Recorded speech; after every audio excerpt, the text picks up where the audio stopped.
বিদেশে থাকলেও আমার সবসময় মনে হয় যে আমি দেশে আসি, দেশের জন্য কিছু করি, এলাকার জন্য কিছু করি।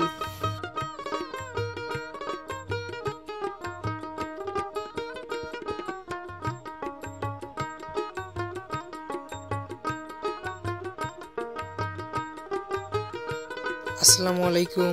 আজ আমরা এসেছি ঝিনাইদহ জেলার শৈলকুপা থানার রতিরাঙ্গা গ্রামে।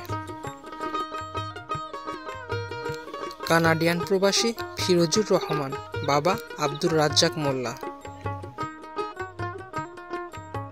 আজ তিনি তার গ্রামের বাড়িতে পাড়া প্রতিবেশীদের নিয়ে এক সুন্দর মেহমানদারির আয়োজন করেছেন।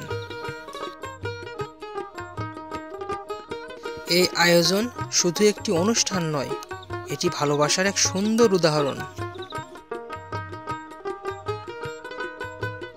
তিনি প্রবাস থেকে ফিরে গ্রামবাসীদের সঙ্গে সময় কাটান, তাদের সঙ্গে গল্প করেন এবং মিলেমিশে এই মেহমানদারির আয়োজন করেন। খুব কাছে টানা। আমি বিদেশে থাকলেও আমার সবসময় মনে হয় যে আমি দেশে আসি, দেশের জন্য কিছু করি, এলাকার জন্য কিছু করি। আমার এই জন্য আমাদের প্ল্যানও আছে যে আমি আজকে যে লোকজনের সাথে কথা বলছিলাম যে এলাকায় অ্যাটলিস্ট শান্তিপূর্ণ যে একসাথে সবাই থাকা, একসাথে সবাই সহাবস্থান, যে কোনো মারামারি হানাহানি বা ঝগড়া বিপদ না, একসাথে। এই জন্য আমি আশা করি গ্রামের এই মদতগুলোর মধ্যে সবারই আছে, সবার সাথে করার একটা ইচ্ছা আছে যে একটা চ্যারিটি ফাউন্ডেশন, যে যেমন একটা হেফজোখানা, কারিগরি একটা শিক্ষা, টেকনিক্যাল নলেজ।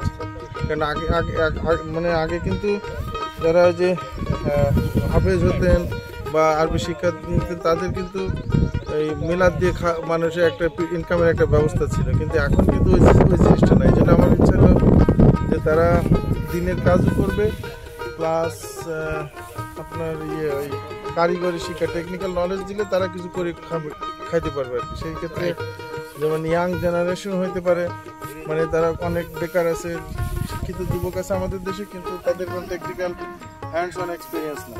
এই জিনিসগুলো আমি তাদের প্রোভাইড করলে তারা হয়তো যেমন হইতে পারে কম্পিউটার বেসিক নলেজ, তারপরে সেলাই শিক্ষা মেয়েদের, তারপরে এখন তো আমাদের দেশে থেকে মোটর সাইকেল অনেকেই চড়ে, কিন্তু ভালো মেকানিক নেই সারা। আমি যদি ওদেরকেই বাড়িতে ট্রেনার এনে মেকানিক কিছু বানাইতে পারি, তাদের মতো করে ফেলে, এবং প্লাস মোবাইল সারার কোনো মেকানিক বানাই দিলাম, এবং এদেরকে জবের প্রোভাইড করার আমি করে দিব আপাতত।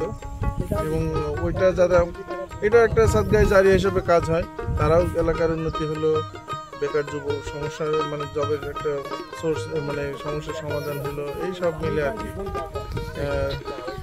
এলাকার জন্য কিছু কাজ করতে আর কি। আমরা ভরসা দেখা যাক কি হয়। টেকনিক্যাল কোনো নলেজ থাকে, এক্সপিরিয়েন্স থাকে, তাদের ক্ষেত্রে আমি যা পরিচিত অনেক ইন্ডাস্ট্রির ওনার আছে, তাদেরকে আমি যদি রিকোয়েস্ট করি তাদের জবের জন্য হেল্প করি। গ্রামবাসী খাওয়া দাওয়া করছেন, তিনি নিজ হাতে পরিবেশন করছেন। গ্রামের মানুষের সঙ্গে গল্প করছেন। যেতাম প্রাইমারি স্কুলে, তো যখনই আমরা নৌকায় করে পার হতাম, মাঝে মাঝে নৌকা মানে হতো ডুবে, মানে আমরা দৃষ্টামি দিক দিয়েও একটু অ্যাডভান্স ছিলাম, নৌকা ডুবাই দিতাম প্রায়। কিন্তু মানে আমি না করলে যখন এখন নৌকা ডুবতো তখন আমার দোষ হতো। আমরা কয়েকজন মিলে এটা করছি আর কি। এরকম অনেক ছোট ছোট অনেক কিছু আছে শেয়ার করার মতো। হ্যাসাক লাইট যে মাছ ধরা, তারপরে শীতকালে অনেক মাছ ধরা, তারপরে যে কুচ দিয়ে মাছ ধরা আর কি, তারপরে জাল দিয়ে মাছ ধরা, আমাদের যেখান থেকে কেঁচো দিয়ে মাছ ধরতাম, বড়শি দিয়ে, এগুলো অনেক করতো। এবং সেই মাছ ধরার জিনিসটা আমি কানাডা থেকেও এখন ওই মানে মাছ ধরা আমার জন্য একটা অনেক মানে হবি আর কি। কানাডাতে অনেক মাছ ধরি, মানে ওটা ডিফারেন্ট ওয়ে, কিন্তু এখানে যে স্মৃতি আর কি, এখন এই জন্যে আমার এখনও মনে হয় যে সেদিনকার কথা আর কি, কিন্তু অনেক আগে। কিন্তু এই জিনিসগুলো এখনও মনে হয় যে আমি ইচ্ছা করি এগুলো করতে আর কি।